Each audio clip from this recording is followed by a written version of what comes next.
Hi there, it's May the 5th and we are finishing our journey in Judges and coming to the start of the book of Ruth, Judges 21 and Ruth chapter 1. The last chapter of Judges continues this descent of the judges into a place of real unhappiness, a place of terrible things happening. Benjamin, the tribe, has been practically wiped out, apart from a few survivors, and the people of Israel are grief-stricken because they've lost this last tribe, or they've lost this tribe of Israel almost, and so they gather together at Mizpah and they make sacrifice to the Lord and to mourn, but they make a terrible decision that they are going to bring retribution on anybody in Israel who hasn't turned up at this festival in Mizpah. And so they find that the people of Yavesh Gilead on the east side of the Jordan have not turned up, and so they take retribution on them and they destroy the city of Yavesh Gilead except for the young women who don't have husbands, and they are given to the survivors of the tribe of Benjamin, strangely. And yet there still aren't enough wives for the sons of Benjamin, and therefore the chapter ends in Judges 21 with the people of Israel basically saying to the rest of Benjamin, look, when there's the festival to the Lord at Shiloh and the women come out dancing, the young women come out dancing, just kidnap some wives for yourself. It's really not the way God would want things done.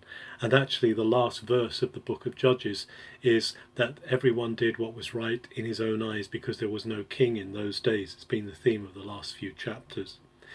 Moving into the book of Ruth, Ruth is actually in a different section of the Hebrew scriptures to the rest of, to the earlier books that we've been looking at, which are in the books of the former prophets. Ruth is in the books of the scriptures or the writings. And Ruth is a beautiful story. It's a wonderful story, but it starts off really in tragedy. And in chapter 1, Elimelech, who is from Bethlehem, Judah, goes down to Moab. And it's a strange move because he's going from a place called the House of Bread to the land of nothing, going down to Moab. And there he takes his wife Naomi and his two sons Mahlon and Chilion. Mahlon and Chilion marry Moabite women, and then Mahlon and Chilion and Elimelech all die there, leaving the three widows without support. But Naomi hears in the meantime that there is bread, there is a good harvest back in Bethlehem, and so she decides to return to her homeland, and she tells Ruth and Orpah to go back to their families because she can't have children for them, she can't raise husbands for them. Orpah takes that offer and goes back to her family reluctantly, but Ruth sticks with Naomi and she says, I will not leave you. In fact, she says those beautiful words, don't ask me to leave you, because where you go I will go, where you lodge I will lodge, where you die I will die, your people will be my people, your God will be my God, and may only death, may there be nothing but death that can separate between us. It's a very well known words from the book of Ruth, but it shows her faithfulness, which is actually going to have an effect later on in the story.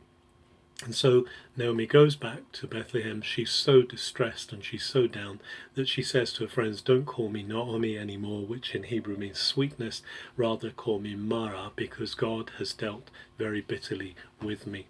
But as we'll see in the coming chapters, God turns things around. When we think things are the very worst they can be, God has a way of breaking in and bringing redemption, which is really the theme of the book of Ruth.